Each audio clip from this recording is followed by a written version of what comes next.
আমার নাম রিয়া। আমি শহরের এক নিরিবিলি এলাকায় আমাদের ছোট বাড়িতে থাকি। বাবা মা ২ দিন আগে গ্রামের বাড়ি গেছেন এক আত্মীয়র অসুস্থতার খবরে। বাড়ি ফাঁকা, আমি একা। প্রথম দিনটা বেশ ভালোই কাটছিল, নিজেকে সময় দেওয়া, কিছু পুরনো বই। কিন্তু দ্বিতীয় দিনের সব কিছু বদলে গেল। সন্ধ্যা নামার কিছু আগে দরজায় বেল বাজল। আমি দরজা খুলতেই দেখি সামনেই দাঁড়িয়ে অখিল, আমাদের পাশের বাড়ির ছেলে। চুপচাপ, রহস্যময় স্বভাবের, চোখে অদ্ভুত গভীরতা। আমরা ছোট থেকে পরিচিত, কিন্তু ওর সঙ্গে এরকম একান্ত সময় কখনো কাটাইনি।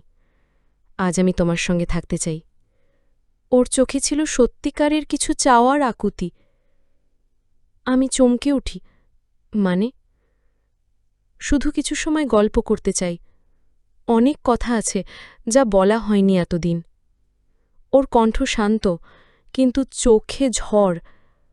আমি কি জানতাম এই কিছু সময়ের মধ্যে আমার জীবন ওর প্রতি চিরতরে বদলে যাবে?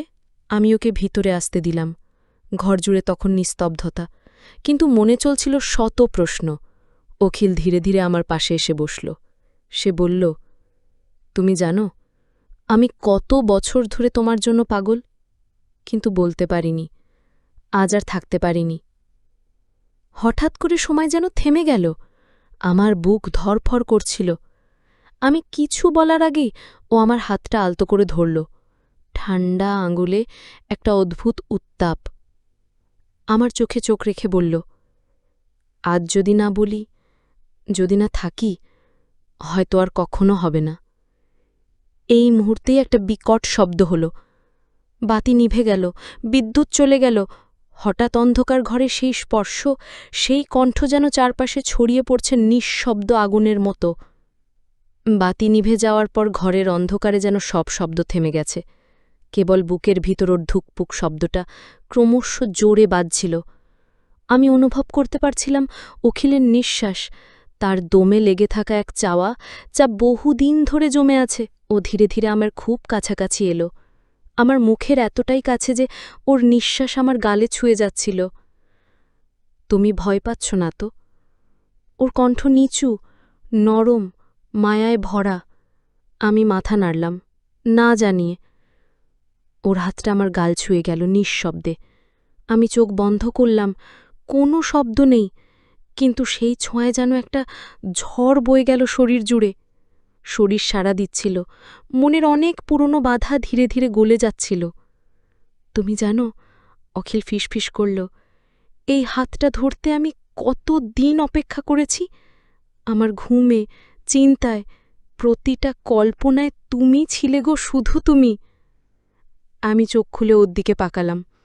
এতটা স্পষ্ট করে কেউ কোনোদিন আমাকে এমন করে চায়নি। আমরা ধীরে ধীরে কাছাকাছি এলাম।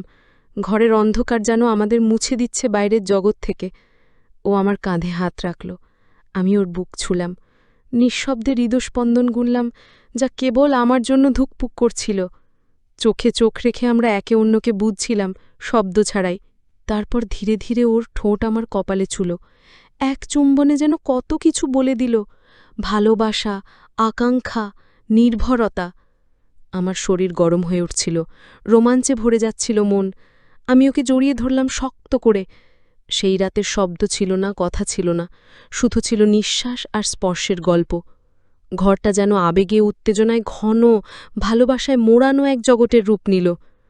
বাইরে তখনও অন্ধকার, কিন্তু আমাদের ভেতর আলোকিত ছিল প্রতিটি অনুভবের ধারে। সেই রাতের পরে আমি আর অখিল দুটো শরীর নয়, এক হয়ে গেলাম। আমরা কেউ কথা বলিনি, কিন্তু বুঝে ফেলেছিলাম এটাই ছিল আমাদের সম্পর্কের সবচেয়ে গভীর সত্য। সূর্যের আলো জানালার ফাঁক গলে ঘরের ভিতরে ঢুকছিল। আলোর আভা ধীরে ধীরে গায়ে এসে লাগতেই আমি চোখ খুললাম।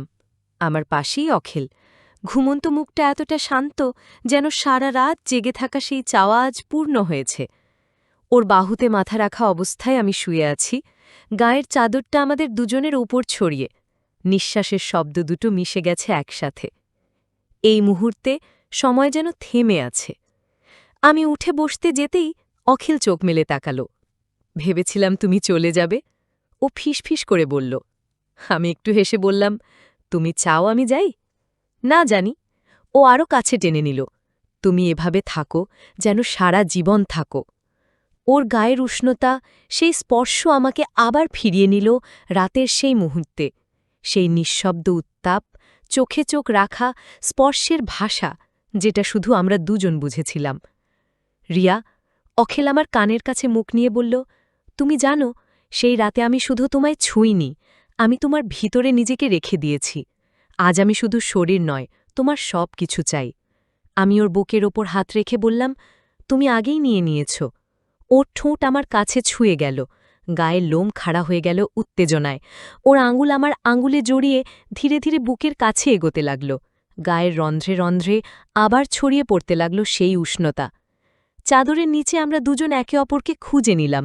শরীরের প্রতিটি ছোঁয়া, প্রতিটি নরম চুমো নতুন করে লিখছিল আমাদের ভালোবাসার ভাষা। এই ছিল আমাদের সকাল। কাজ ছিল না, পৃথিবী ছিল না, শুধু ছিল তুমি আর আমি। সেই সকালটা শেষ হওয়ার আগেই আমি জানতাম এটা শুধুই শুরু। আরও অনেক রকম ছোঁয়া, অনুভব, কথা অপেক্ষা করছে সামনে। সেই সকালটা যেন কোনো সাধারণ সকাল ছিল না। একসাথে ঘুম থেকে ওঠার পর ঘরের বাতাসে ভেসেছিল একরাশ গন্ধ, ভালোবাসার, ঘামের, আবেগে গা ভেজা শরীরের উষ্ণতার। আমি কিচেনে গিয়ে কফি বানাতে ব্যস্ত, আর অখিল টেবিলের পাশে দাঁড়িয়ে আমার দিকে চেয়ে হালকা হেসে বলল, তোমাকে এই চেহারায় আগে দেখিনি, এত বাস্তব, এত ঘরোয়া, আর এতটা কামনায়। আমি পেছনে ফিরে তাকালাম, কফির কাপটা হাতে নিয়ে বললাম, এই আমি আসল, আগেরটা ছিল বাইরের মুখোশ। ও ধীরে ধীরে আমার কাছে এলো, কাপটা আমার হাত থেকে নিচু করে রেখে দিল টেবিলে। তারপর কোমরে হাত রেখে বলল, এই মুখোশ ছাড়া তোমায় আমি আবার চাই, এক্ষুনি চাই, এই রকম দিনের আলোয়, চোখের সামনে। আমি কিছু বলতে পারলাম না, কারণ আমার মধ্যেও সেই চাওয়া তৈরি হচ্ছিল বারবার। আমাদের শরীর যেন আমাদের মনের চেয়ে আগে সিদ্ধান্ত নিচ্ছিল। ওর ঠোঁট আমার গলার কাছে নামল, ধীরে ধীরে কাঁধ ছুঁয়ে বুকের কাছাকাছি। প্রতিটি চুমু যেন আগুন ছড়িয়ে দিচ্ছিল শরীর জুড়ে। ওর আঙুলগুলো আমার পিঠ বেয়ে নামছিল, আর আমার শ্বাস বারে বারে ভারী হয়ে উঠছিল। আমি ঠেলে ওকে ডাইনিং টেবিলের দিকে টেনে নিলাম। সেখানেই এক মুহূর্তের মধ্যে আমাদের শরীর আবার এক হয়ে গেল। আলো ছায়ার খেলায়, নিঃশব্দ উত্তেজনার ধাক্কায় আমরা একে অপরকে খুঁজছিলাম বারবার। ওর কণ্ঠ আমার কানে, এই স্পর্শ আমার নতুন আসক্তি হয়ে যাবে, তুমি জানো। আমি চোখ বন্ধ করে মাথা নাড়লাম। তোমার প্রতিটি স্পর্শ আমাকে জাগিয়ে তুলছে, থামিও না, কখনো না। সেই দুপুর গড়িয়ে বিকেল, আর বিকেল গড়িয়ে রাত। আমরা একে অপরের শরীর চিনে নিচ্ছিলাম প্রতিটি ধাক্কায়, প্রতিটি ছোঁয়ায়, প্রতিটি নিঃশব্দ স্পন্দনে। একটা সময় মনে হল, সময় নেই, জগৎ নেই, শুধু এই বিছানা, এই ঘর, আর এই গলিয়ে ফেলা স্পর্শের জগৎ। আমাদের মধ্যে আর কিছুই গোপন নেই, কোনো আবরণ নেই, শুধু শরীর, মন আর নিঃশ্বাসের শব্দ। এই ছিল আমাদের ভালোবাসা, খাঁটি, কাঁচা এবং তীব্র। ঘরের বাতাসে তখনও রয়ে গেছে ভালোবাসার গন্ধ। বিছানায় ক্লান্ত হয়ে আমি আর অখিল শুয়ে আছি পাশাপাশি, একটা চাদরে জড়ানো। নিঃশ্বাস ভারী, চোখে ঘুম ও তৃপ্তির ছায়া। অখিল আমার কপালে চুমু দিয়ে বলল, তুমি জানো, এই বিছানাটায় কাটানো প্রতিটা মিনিট আমার মনে থাকবে। তার আগেই ফোন বেজে উঠল। আমি তাড়াতাড়ি উঠে পাশের টেবিল থেকে ফোনটা হাতে নিলাম। স্ক্রিনে ভেসে উঠল মা কলিং। আমার বুকের ভেতর এক ঝটকা। অখিল উঠে বসল। আমাদের চোখে একসাথে একই অনুভব, চমকে ওঠা বাস্তবতা। আমি ফোন ধরলাম। হ্যাঁ মা, কেমন আছো? মার কণ্ঠে স্বাভাবিক স্নেহ, কিন্তু তাতে আজ একটা খবর। শুন, আমরা একটু আগেই রওনা হয়েছি। তোমার বাবার জরুরি কাজ বাতিল হয়ে গেছে, তাই আজই ফিরছি। গাড়িতে উঠেছি, পৌঁছতে ঘণ্টা দুয়েক লাগবে। আমি খুকিয়ে গেলাম। একটা কৃত্রিম হাসি দিয়ে বললাম, এই তো ভালো, আমি থাকব। কল কেটে দিতেই আমি চুপ করে বসে পড়লাম। অখিল জানতে চাইল, কি বলল? আমি ধীরে বললাম, 2 ঘণ্টার মধ্যে মা বাবা বাড়ি আসছে। এক মুহূর্তের নীরবতা, তারপর দুজন একসাথে উঠে পড়লাম। বিছানার চাদর ঠিক করা, ঘরের বাতাসে ছড়িয়ে থাকা গন্ধ সরানো, ওয়াশরুমে যাওয়া, কফির কাপ ধোয়া, সব যেন যুদ্ধের মতো লাগছিল। অখিল মুচকি হেসে বলল, তোমার বাবা মা ফিরলে এমন মিশন ইম্পসিবল হয় বুঝি? আমি ধমক দিয়ে বললাম, মজা করো না, ধরা পড়লে আমাদের ভবিষ্যৎ নিয়ে প্রশ্ন উঠে যাবে। সে আমার কোমর ধরে বলল, ভবিষ্যৎ তো আমরা একসাথেই ভাবছি, তাই না? আমি চোখে চোখ রাখলাম। এক মুহূর্তের জন্য সব ভয়, সব চাপ থেমে গেল, কিন্তু আবার বাস্তবতার টান। আমি ওকে বললাম, তুমি এখনই যাও, বাইরের দরজা দিয়ে নয়, পেছনের দরজা দিয়ে বের হও। অখিল হেসে বলল, এই প্রথম পালিয়ে যেতে বলছো আমায়? কি এটাই শুরু? আমি বললাম, ভালোবাসা মানেই সবসময় ছুঁয়ে থাকা না, কখনো লুকিয়েও আগলে রাখতে হয়। যাওয়ার আগে অখিল আমার ঠোঁটে এক নরম চুমু দিল, বলল, আমি ফিরে আসব, বারবার আসব, কারণ এই ঘরেই আমি আমার সত্যি ভালোবাসা খুঁজে পেয়েছি। ও পেছনের দরজা দিয়ে বেরিয়ে গেল। আমি দরজা বন্ধ করে বুকের ধুকপুক নিয়ন্ত্রণে আনার চেষ্টা করলাম। সেই দিন ভালোবাসার উত্তাপে ভেভা শরীরটা হঠাৎ বাস্তবতার ঠান্ডায় কেঁপে উঠেছিল। সন্ধ্যার ঠিক আগে মা বাবা বাড়িতে ফিরে এলেন। দরজায় বেল বাজতেই আমি দ্রুত আয়নায় নিজেকে দেখে নিলাম, কোনো চিহ্ন আছে কিনা সেই রাতের। না, সবকিছু ঠিক আছে। কিন্তু ভেতরটা, ওটা তো আর আয়নায় দেখা যায় না। মা ঘরে ঢুকে চোখ বুলিয়ে দেখলেন সবকিছু। পরিপক্ক, এই কদিনে বেশ বড় হয়ে গেছ মনে হচ্ছে। আমি শুধু হেসে মাথা নেড়ে দিলাম। বাবা আমার কাঁধে হাত রাখলেন। সব ঠিকঠাক রাখছ? ভালো, এখন তোমার পড়াশোনার দিকে মন দাও, সামনে পরীক্ষা, আর মনোযোগ চাই। আমি মাথা নিচু করে বললাম, হ্যাঁ বাবা, চেষ্টা করব, খুব চেষ্টা করব।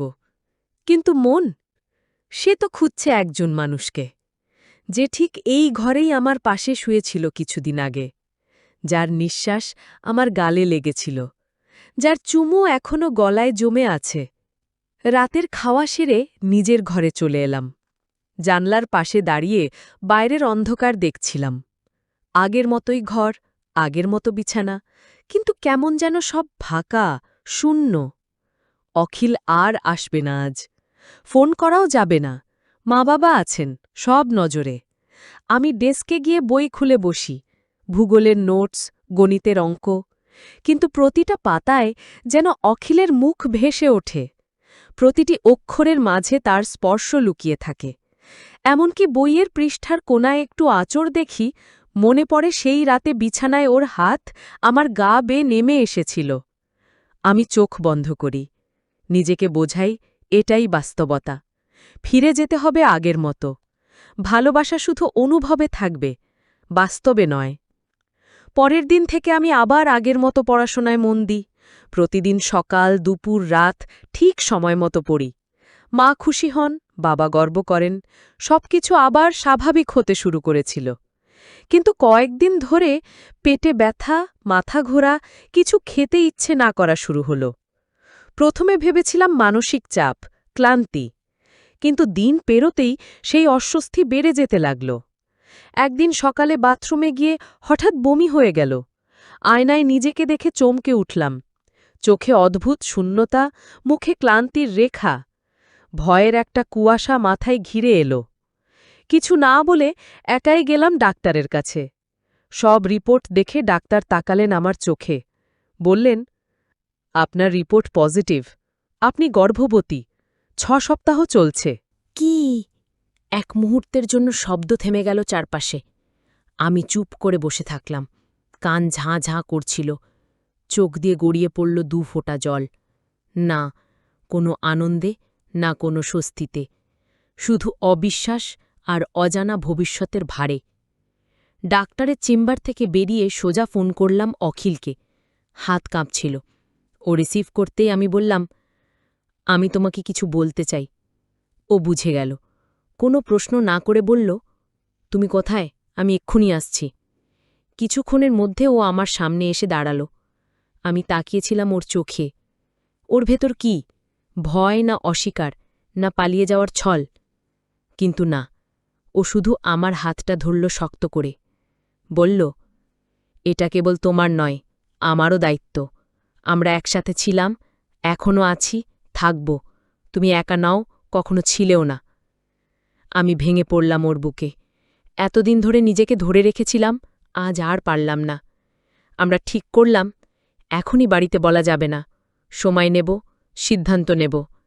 আগে নিজেকে সামলে নিই, তারপর ধীরে ধীরে সামনে এগোব। সেই রাত জানালা দিয়ে চাঁদ দেখছিলাম। আমার শরীরে এখন শুধু আমার প্রাণ নেই, ওরও একটি অদৃশ্য উপস্থিতি বয়ে বেড়াচ্ছি, একটি নতুন জীবন, প্রেমের নিঃশব্দ ফল, একটি অজানা যাত্রার শুরু।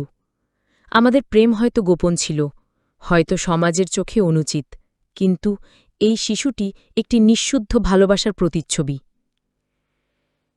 এখন জীবন আর আগের মতো নয়। আমি কেবল এক মেয়ে নই, আমি একজন মা হতে চলেছি। তো বন্ধুরা, এরকম আবেগময় ও রোমাঞ্চকর গল্প শুনতে চাইলে চ্যানেলটা সাবস্ক্রাইব করুন এবং পাশে থাকুন। এমন আরও বাস্তব ও হৃদয় ছোঁয়া গল্প নিয়ে ফিরে আসব।